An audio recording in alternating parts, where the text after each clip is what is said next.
Good morning and thank you for joining us here on Up with KREM. I'm Channing Curtis. Glad to have you here with us. I'm Tim Pham. We do begin with breaking news this morning. One person is dead and another is injured after a shooting near Rathdrum. So KREM 2's Nicole Hernandez is live this morning in Hauser Lake, Idaho. So Nicole, what can you tell us this morning? Channing, Tim, so a call for a structure fire ended up also turning into a call for a shooting for sheriff deputies and Kootenai County Fire Department. It all started last night at 7:45. So take a look at this video that we got from last night. You can see much more active scene than we're seeing this morning here. So we do know that, again, it started as a 911 call for reporting a fire here in this area. When fire crews showed up, there had also been a shooting. Deputies were able to save 2 of the shooting victims, but 1 person did die on the scene. Witnesses told police they saw a man running from this area. Later, deputies got a report about a man with a gun on Pleasant View Road. They were able to surround that area and arrest that man. Now, the sheriff's office is, of course, still investigating the situation, trying to figure out exactly what led up to all of these events happening. Of course, we will keep you updated throughout the morning here on Up with KREM. In Hauser, Nicole Hernandez, KREM 2 News. Just about 6:02 here. Let's get to meteorologist Thomas Patrick now in the Outdoor Weather Center, keeping an eye on the forecast because it was off to a soggy start, but it started to dry out last evening, Thomas. Yeah, and get a little warm too. Yeah, it got plenty warm, or at least it just stayed mild through the overnight hours. Just our temperatures did not drop at all. It's a little bit thanks to the cloud cover, but just because we have this warm pattern that's just pushing the warmer air into place, it's just kept our temperatures well into the 40s as we wake up this morning. But there is still some rainfall across the area. Of course, the Outdoor Weather Center is plenty wet. The snow has all melted away on the grass to the either side of our set here. But yeah, some areas still seeing that rainfall as we hit Tuesday morning. There's Pullman. It looks like it's just about to come to an end, so probably pretty shortly for the Moscow area as well. Looks like St. Mary's just now seeing the last of that rainfall as well. There's our weather system. It's an atmospheric river, so it's just pulling from some very warm but moist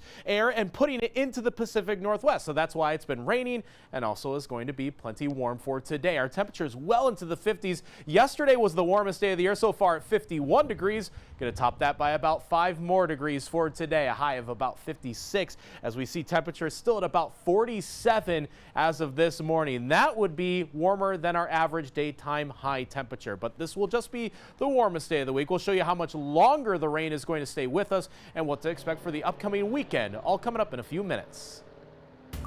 A traffic alert for you happening today. The intersection of Freya and 17th will be closed for the next week as crews fix a water main break. Crews temporarily patch the area to stop the flooding. Today, they will start digging to finish the repair. The only intersection affected right now is Freya and 17th. It is expected to reopen in 2 to 3 days. Washington State's indoor mask mandate will expire a week earlier than originally planned. So the mandate will now expire on March 12th. So here's a closer look. We want to show you in most cases they are no longer required at places like schools, grocery stores and restaurants. It also includes gyms and places of worship you can see there. So masks will still be required in healthcare settings, public transit and correctional facilities. Private businesses and local governments can still require their customers wear masks if they choose. The state is asking that everyone be respectful if an establishment chooses to do so. On Friday, the CDC announced new mask guidance saying only counties with high transmission levels should continue to wear a mask inside most places. This eased mask recommendations for more than 70% of Americans.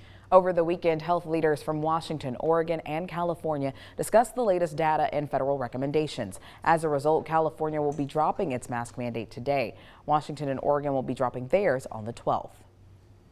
Well, I would not make this decision if I didn't believe it was safe for the state of Washington, reasonably safe, given all the things concerned. The low infection rate, the declining hospitalization rate, the universal, almost universal access to vaccine, the increasing ability to have treatments after infection, the continuing ability to wear masks if people want to use them, which we are going to protect. All of those things, I believe that this is a reasonably safe thing to do, and I wouldn't do it otherwise. Now, as for schools, a spokesperson for Spokane Public Schools says the district is consulting with state health officials, but they plan on following the state guidance. It is time now for your morning rush. More news in less time. The Spokane City Council passed a resolution to give more money to the redevelopment of the former Hilliard Library. $500,000 will be put towards redeveloping that library into a new behavioral health clinic. The total cost of the project is $1.6 million, with Multicare and Northeast Community Center receiving money for the project as well. And the City Council also tabled an emergency ordinance regarding zoning changes for historic properties. The ordinance would clarify property reuse rules to apply to an entire property on Spokane's historical register instead of just a single building on those properties. It would also make it so buildings on the National Historic Building Register won't qualify for those reuse permits. Happening today, the 10th annual Homeless Connect is coming back to the Spokane Convention Center. Connect offers different services for anyone experiencing homelessness or those at risk. The services include a free meal, behavioral health, and housing services, as well as showers. In 2020, Spokane Homeless Connect served 70% of those experiencing homelessness in Spokane. And that's a look at your morning rush. Russia's invasion of Ukraine now enters its 6th day, and there are no signs of it slowing down. Satellite imagery shows a 40-mile Russian convoy moving closer to Ukraine's capital of Kyiv.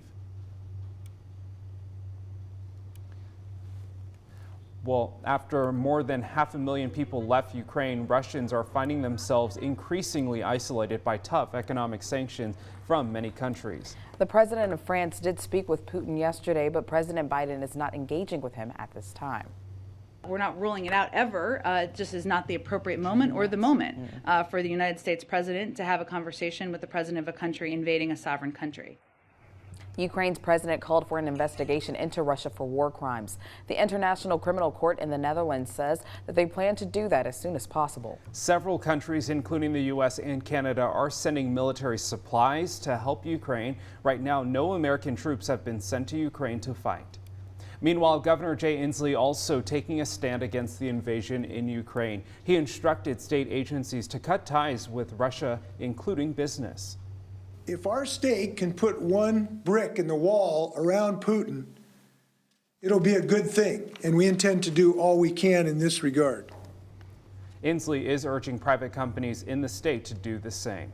Well, if you would like to know more about Russia's assault on Ukraine or how you can help, you can text the word crisis to the number 509-448-2000. We'll send that link right to your phone.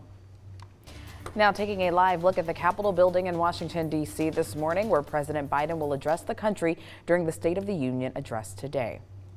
Well, Biden faces a series of daunting challenges as he prepares to give his first formal State of the Union address.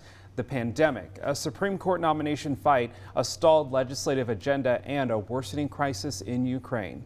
Aides to the president say that foreign policy is currently dominating Biden's time, so it's unclear just how much he'll focus on his domestic agenda. You can watch the State of the Union tonight at 6 p.m. right here on KREM 2. While some are looking forward to the state's mask mandate ending, some businesses are saying that not much will change for them.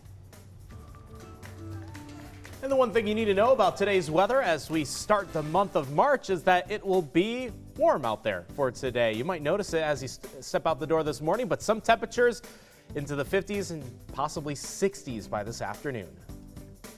It is time now for your wake-up call. Today is National Pancake Day, where you can get free pancakes at IHOP today and support the Children's Miracle Network. So we want to know, what toppings do you like on your pancake? Do you like it classic with just the syrup and maybe some butter, or do you like, all the fruit, the chocolate, all of it, the peanut butter? Let us know. Text us 509-448-2000 or use the hashtag UpWithKREM on social media.